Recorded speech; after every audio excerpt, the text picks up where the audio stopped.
एक बार फिर आप सभी का हमारे चैनल में स्वागत है। देखिए, आज अपन पढ़ रहे हैं भारत के राष्ट्रीय चिन्ह और स्मारक क्या क्या हैं। ठीक है, क्या चिन्ह है, क्या प्रतीक, उनके बारे में पढ़ रहे हैं। बहुत इंपॉर्टेंट है, बार बार क्वेश्चन पूछा जाता है।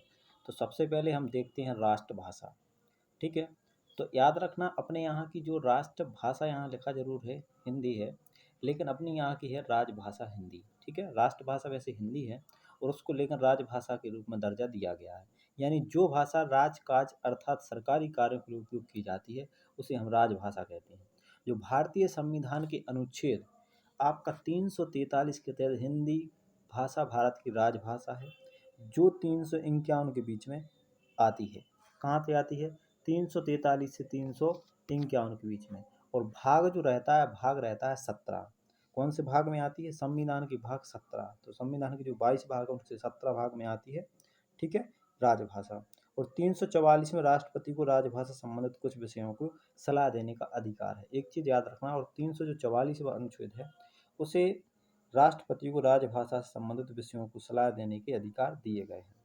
फिर इसके बाद है राष्ट्रीय लिपि कौन सी है। लिपि मतलब अपन लिखते कैसे में, तो राष्ट्रीय लिपि है आपकी देवनागरी। कौन सी लिपि हो जाएगी? देवनागरी लिपि हो जाएगी, जो अनुच्छेद 343 के 1 के अनुसार देवनागरी लिपि में लिखी गई है। हिंदी को आधिकारिक भाषा भी कहा जाता है। हिंदी को क्या बोलते हैं? आधिकारिक भाषा बोलते हैं। और याद रखना, राष्ट्रीय भाषाओं की अगर हम बात करें, देखो भाषाएं चल रही हैं तो भाषा की बात करें तो टोटल 22 भाषाओं को मंजूरी दी गई। कितनी भाषाओं को? 22 भाषाओं को मंजूरी दी गई है। जैसे आपकी 22 भाषाएं कौन कौन सी हैं एक बार देख लीजिए आप लोग। असमिया है, बंगला है, गुजराती है, हिंदी है, कन्नड़ है, कश्मीरी है, मलयालम है, मराठी है, उड़िया है, पंजाबी, संस्कृत, सिंधी, तमिल, तेलुगु, उर्दू, कोंकणी, मणिपुरी, नेपाली, मैथिली, संथाली, डोंगरी और बोडो। तो ये टोटल 22 भाषाएं दी गई हैं और जिसमें से अपनी राजभाषा है हिंदी राजभाषा। ठीक है, अब देखिए आप लोग, हम अगर बात करते हैं राष्ट्रीय गान की, तो राष्ट्रीय गान है कौन सा? तो राष्ट्रीय गान अपने यहाँ का है जन गण मन अधिनायक जया है, जे वाला है, जो 4 जनवरी 1950 को भारत सरकार के द्वारा संवैधानिक सभा के द्वारा भारत को राष्ट्रीय गान जनगणना को आधिकारिक रूप से अंगीकृत किया गया था। और यह जो किसके द्वारा लिखा गया है, तो याद रखना रविन्द्रनाथ टैगोर के द्वारा जो है यह लिखा गया है। इसे सबसे पहले 27 दिसंबर 1911 ईस्वी में, मतलब 1911 ईस्वी मतलब सन में, भारतीय राष्ट्रीय कांग्रेस के कलकत्ता सत्र में गाया गया था, आधी रात में। ठीक है, और इसका संपूर्ण जो गान है वो लगभग, आप कह सकते हैं लगभग नहीं, ये बिल्कुल फिक्स ही है, 52 सेकंड में गाना जरूर रहता है। ठीक है, और इसका एक नियम भी है कि जहां तक राष्ट्रीय गान आपको सुनाई देगा वहां आपको खड़ा होना है। यानी कि जहां आपको, आपकी कानों तक आवाज़, जहां से भी राष्ट्रीय गान की आवाज़ आती है तो 52 सेकंड तक सावधानी की स्थिति में खड़ा होना आवश्यक होता है। ये अपने देश हित की बात है। इसके बाद देखो, जनगण मन अधिनायक जय है, जी अपना क्या है? राष्ट्रीय गान है। अब इसके बाद है राष्ट्रीय गीत। हम अगर राष्ट्रीय गीत की बात करें तो राष्ट्रीय गीत है वंदे मातरम। कौन सा है? वंदे मातरम, जो 1950 में वास्तविक वंदे मातरम की शुरुआत के 2 छंद को आधिकारिक रूप से भारत की राष्ट्रीय गीत के रूप में अंगीकृत किया गया था। इनको किसने लिखा था? तो इसको लिखने वाले थे बंकिम चंद्र चटर्जी उपाध्याय। ठीक है, तो यहाँ थोड़ा चैटर्जी हो गया है तो वहाँ थोड़ा मिस्टेक हो गया है। तो बंकिम चंद्र चटर्जी उपाध्याय द्वारा बंगाली और संस्कृत में लिखा गया था। और 1882 ईस्वी में उन्होंने अपने उपन्यास आनंद मठ से लिया था। तो मंड के जो आनंद मठ है, ठीक है, वहां से इनने क्या लिया था? इसको लिया था, राष्ट्रीय गीत को, वंदे मातरम को।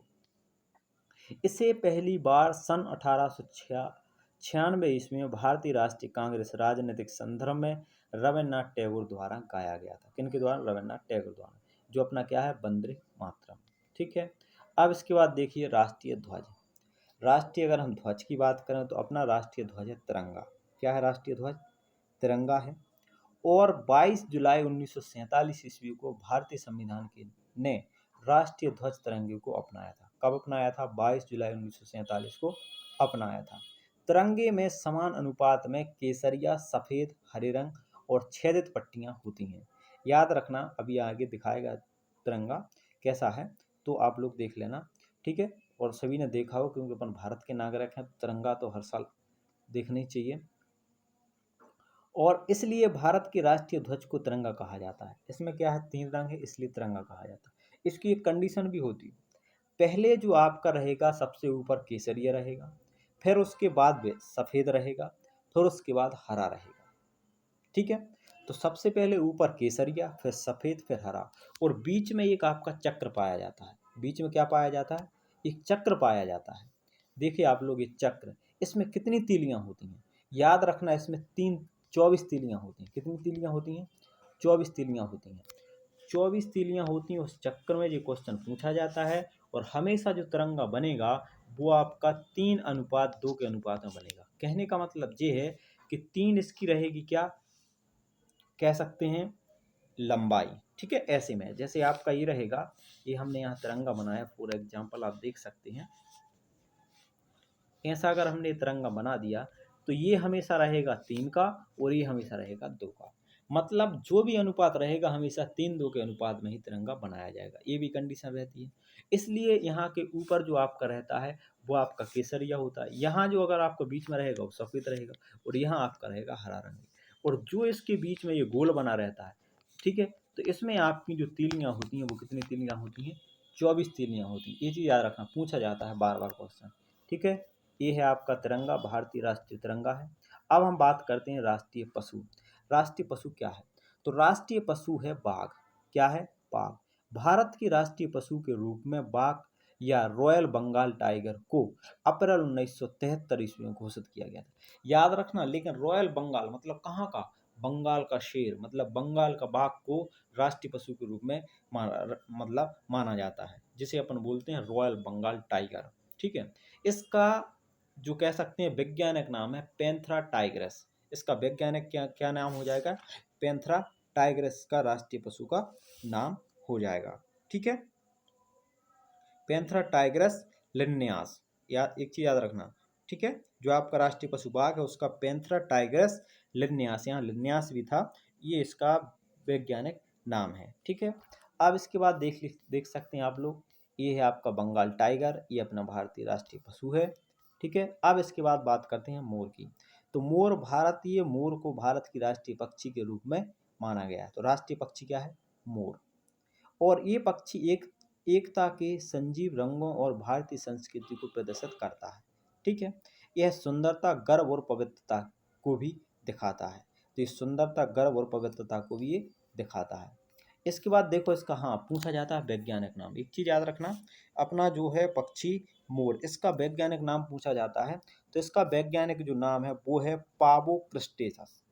पावो क्रिस्टेटस। ठीक है, क्या हो जाएगा इसका नाम वैज्ञानिक, पावो क्रिस्टेटस, इसका ये वैज्ञानिक नाम हो जाएगा आपका जो राष्ट्रीय पक्षी है मोर। ठीक है, आप लोग देख सकते हैं पिक्चर में, ये आपकी मोर है, सभी ने देखा होगी। ठीक है, अब इसके बाद है राष्ट्रीय पुष्प। राष्ट्रीय पुष्प है क्या, तो राष्ट्रीय पुष्प है कमल का फूल। क्या है आपका, कमल। ठीक है, और कमल का वैज्ञानिक नाम अगर हम बोलें तो निलंबो न्यूसीफेरा गार्डन।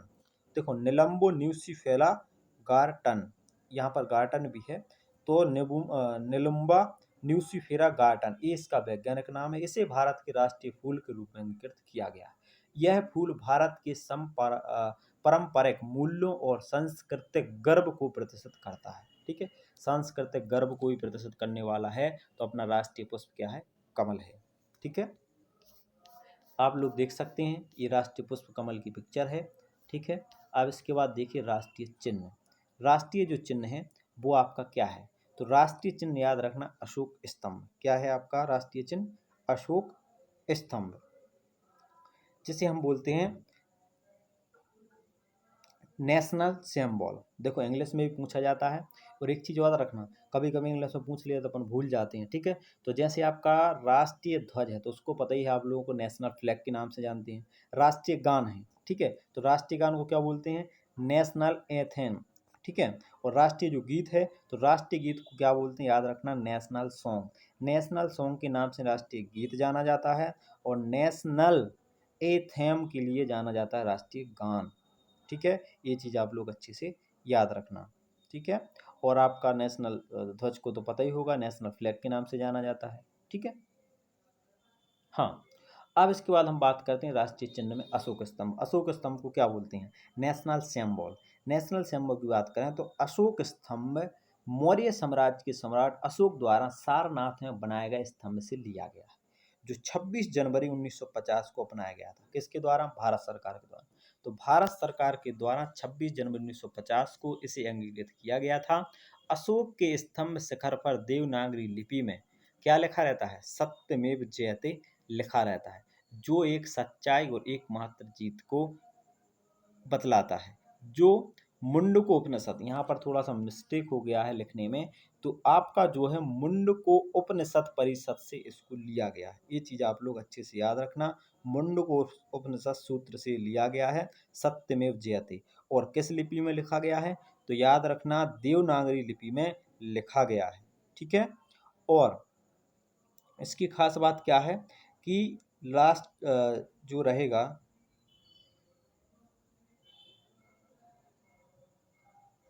और इसका जो है शासकीय कार्यों में प्रयोग लाने जाने वाले राष्ट्रीय प्रतीक अलग अलग रंग के होते हैं। जैसे राष्ट्रीय जो आपके रहते हैं कार्यों को करने वाले अलग अलग प्रतीक होते हैं, लेकिन जो आपका हम अगर बात करें नीला राष्ट्रीय प्रतीक है, अगर नीला राष्ट्रीय प्रतीक है तो भारत के मंत्रियों द्वारा, लाल राष्ट्रीय प्रतीक राज्यसभा के सदस्यों द्वारा, और हरा राष्ट्रीय प्रतीक जो आपका रहेगा लोकसभा के सदस्यों द्वारा उपयोग में लाया जाता है। तो हरे रंग का राष्ट्रीय प्रतीक लाएंगे लोकसभा के सदस्य उपयोग में, और लाल राष्ट्रीय प्रतीक लाएंगे राज्यसभा के सदस्य। ठीक है। और नीला राष्ट्रीय प्रतीक लाएंगे भारत के मंत्रियों के द्वारा। आपका अगर नीला रंग रखा है मतलब राष्ट्रीय प्रतीक आपका भारत के मंत्री द्वारा यूज किया जाएगा। ठीक है। तो ये राष्ट्रीय चिन्ह अशोक स्तंभ की खासियत है, याद रखना तीनों चीजें। ठीक है। अब इसके बाद देखो, ये है आपका राष्ट्रीय प्रतीक जिसमें लिखा है सत्यमेव जयते, उपनिषद से लिया गया है। राष्ट्रीय वाक्य क्या है? सत्यमेव जयते। ठीक है। अब इसके बाद देखिए राष्ट्रीय पंचांग। तो राष्ट्रीय पंचांग की हम बात करें तो राष्ट्रीय पंचांग जो आपका कैलेंडर है वो है शक संबंध के द्वारा लिया गया है। भारतीय राष्ट्रीय पंचांग या भारत का राष्ट्रीय कैलेंडर भारत में उपयोग में आने वाला सरकारी सिविल कैलेंडर है। यह शक संबंध पर आधारित है। याद रखना शक संबंध पर आधारित है, जो 58 ईसा पूर्व कनिष्क के शासनकाल से लिया गया है और इसे ग्रेगोरियन कैलेंडर के नाम से जाना जाता है। और भारत सरकार ने इसे 22 मार्च 1957 को अपनाया था। कब अपनाया था? 22 मार्च 1957 को भारत सरकार ने इसे अपनाया था। इसका पहला महीना जो रहता है याद रखना चैत का होता है। पूछा जाता है पहला महीना कौन सा है, तो पहला महीना जो रहता है चैत का रहता है। ठीक है। और सम वर्ष 22 मार्च को और लीप वर्ष 21 मार्च को प्रारंभ होता है। इसमें सामान्य वर्ष जो मानते हैं अपन 22 मार्च को मानते हैं, और लीप वर्ष जो मानते हैं वो आपका 21 मार्च को मानते हैं। याद रखना ये देश का कैलेंडर है जो आपका राष्ट्रीय कैलेंडर पंचांग है। अब इसके बाद देखिए राष्ट्रपिता किसे कहा जाता है? तो राष्ट्रपिता कहा जाता है महात्मा गांधी जी को। कौन को कहा जाता है? महात्मा गांधी जी को। तो गांधी जी को सभी लोग जानते होंगे। महात्मा गांधी जी को भारत का राष्ट्रपिता कहा जाता है। ठीक है। सबसे पहले 6 जुलाई 1944 को सुभाष चंद्र बोस ने सिंगापुर रेडियो स्टेशन से संदेश प्रसारित करते हुए महात्मा गांधी को राष्ट्रपिता कहकर संबोधित किया था। यानी कि क्या था, सुभाष चंद्र बोस ने राष्ट्रपिता की उपाधि दी थी महात्मा गांधी जी को। ठीक है। ये चीज आप लोग याद रखना। ठीक है। और महात्मा गांधी की जो पुण्यतिथि है वो आपकी कितनी है? तो आपकी 1948 में इनकी जो है नाथूराम गोडसे के द्वारा इनको सीधा बंदूक मार दी गई थी, इसलिए इनको मतलब 1948 में इनको ख़त्म कर दिया गया था, मतलब ये ख़त्म हो गए थे महात्मा गांधी जी। ठीक है। नाथूराम गोडसे के द्वारा इनको गोली मार दी गई थी। और 2 अक्टूबर को गांधी जी जयंती अपन मनाते हैं। ये चीज़ भी याद रखना, कब मनाते हैं? 2 अक्टूबर को। ठीक है। इसके बाद देखिए राष्ट्रीय खेल। राष्ट्रीय खेल जो है राष्ट्रीय खेल हॉकी है। क्या है राष्ट्रीय खेल? हॉकी है। हॉकी को भारत का राष्ट्रीय खेल तब से माना जाता है जब से भारत ने ओलंपिक में हॉकी के खेल में लगातार 6 स्वर्ण पदक जीते थे, जिसमें से प्रमुख भूमिका निभाई थी किसने? मेजर ध्यानचंद जी ने। किसने निभाई थी? मेजर ध्यानचंद जी ने। क्यों? क्योंकि उनने 1928 से लगाकर 1900 आपका 36 लोग गोल्ड मेडल जिताए थे। एक 1928, एक 1932 और एक 1936। इन तीनों ओलंपिक में गोल्ड मेडल जिताने वाले भारतीय जो थे मेजर ध्यानचंद थे। इन्हीं के कारण बस अपन को स्वर्ण पदक जो है मिले हुए हैं। ठीक है, ये चीज़ आप लोग याद रखना। तो राष्ट्रीय खेल क्या है? हॉकी है। हॉकी में कितने खिलाड़ी होते हैं? तो याद रखना 11 खिलाड़ी होते हैं। ठीक, ये देखिए, ये आपका रुपए का चिन्ह है। काय का चिन्ह है? रुपए का चिन्ह है, जो आपका भारतीय मुद्रा जो है उसमें आपका लिखा रहता है। ठीक है, अब आप देख सकते हैं राष्ट्रीय मुद्रा क्या है? रुपया। क्या है आपकी? रुपया। आधिकारिक रूप से भारत की एक गणराज्य की करेंसी भारतीय रुपया, जो ISO कोड है INR। इससे संबंधित मुद्रा को रिजर्व बैंक ऑफ इंडिया नियंत्रित करती है। कौन करती है? तो रिजर्व बैंक ऑफ इंडिया ये तो नियंत्रित करती है। भारतीय रुपयों को रा, देवनागरी व्यंजक और लैटिन अक्षर आर से चिन्हित किया गया। मतलब देवनागरी का व्यंजन है रा ले लिया और लैटिन अक्षर का ले लिया आर से चिन्हित किया गया है। और 15 जुलाई 2010 को भारत सरकार द्वारा इसको जारी किया गया था। ठीक है, और 8 जुलाई 2011 को रुपए के चिन्ह के साथ भारत में सिक्कों की शुरुआत कर दी गई थी। अब 8 जुलाई 2011 को 10 से इसको अपना लिया, और 8 जुलाई 2011 को जो आपके सिक्के जारी होते थे तो उसमें अब रुपए का चिन्ह आने लगा था। ठीक है, ये महाराष्ट्र के प्रोफेसर थे, ठीक है, जिन्होंने ये चिन्ह दिया था, पुणे के। ये चीज आप लोग याद रखना। इसके बाद देखिए राष्ट्रीय जलीय जीव, तो गंगा डॉल्फिन। कौन है आपकी? गंगा डॉल्फिन। मतलब गंगा नदी की डॉल्फिन मछली राष्ट्रीय जलीय जीव मछली है, याद रखना। लेकिन कौन सी? गंगा की डॉल्फिन। गंगा की डॉल्फिन को राष्ट्रीय जलचर पशु के रूप में अंगीकृत किया गया है। ये पवना गंगा की शुद्धता को प्रदर्शित करती है। ठीक है, ये चीज आप लोग याद रखना। जलीय जो आपका रहेगा वो आपका क्या रहेगी? डॉल्फिन मछली। अब इसके बाद देखिए आप लोग अगला, राष्ट्रीय सूचना पत्र क्या है? श्वेत पत्र। सूचना पत्र हमें तो आएगा श्वेत पत्र। श्वेत पत्र का मतलब ये है कि अपन आपने देखा होगा सारी कार्रवाई अपने यहाँ पर सफेद कागज पर की जाती है, ये श्वेत पत्र। राष्ट्रीय योजना पंचवर्षीय योजना। राष्ट्रीय पर्व स्वतंत्रता दिवस, गणतंत्र दिवस, गांधी जयंती, ये चीज़ याद रखना। ठीक है, लेकिन इसके पहले 2-3 चीज़ और रह गई हैं। जैसे आपकी हम बात करें राष्ट्रीय फल, तो आम है। ठीक है, जिसे मैग्नीफेरा इंडिका कहते हैं, भारत का राष्ट्रीय फल है। आगे आएगा राष्ट्रीय पर्व के बाद देखते हैं। राष्ट्रीय पर्व स्वतंत्रता दिवस, गणतंत्र दिवस और गांधी जयंती। तो एक चीज़ आप लोग याद रखना। ठीक है, स्वतंत्रता दिवस, गणतंत्र दिवस और गांधी जयंती। ठीक है, तो ये आपका हम कह सकते हैं स्वतंत्र कब हुई? 26 जनवरी को। गणतंत्र दिवस 15 अगस्त। गांधी जयंती 2 अक्टूबर।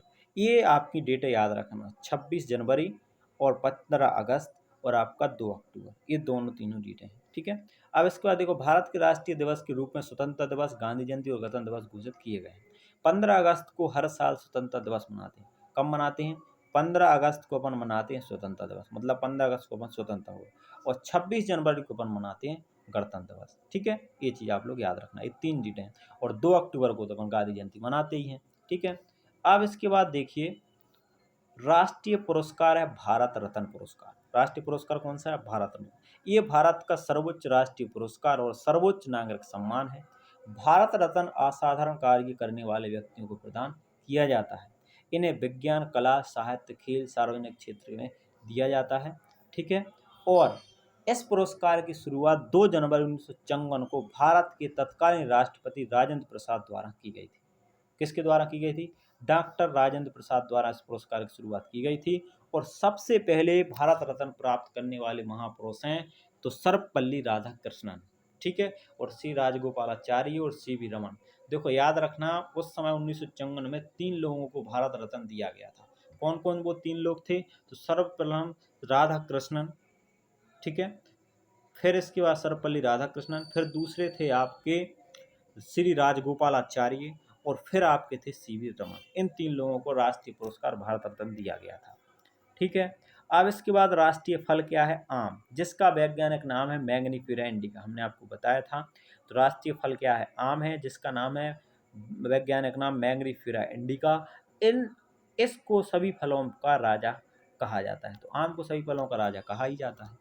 राष्ट्रीय वृक्ष क्या है? बट वृक्ष। ठीक है, क्या है? बट वृक्ष, जिसे अपन बोलते हैं बरगद का पेड़। याद रखना, बरगद का पेड़।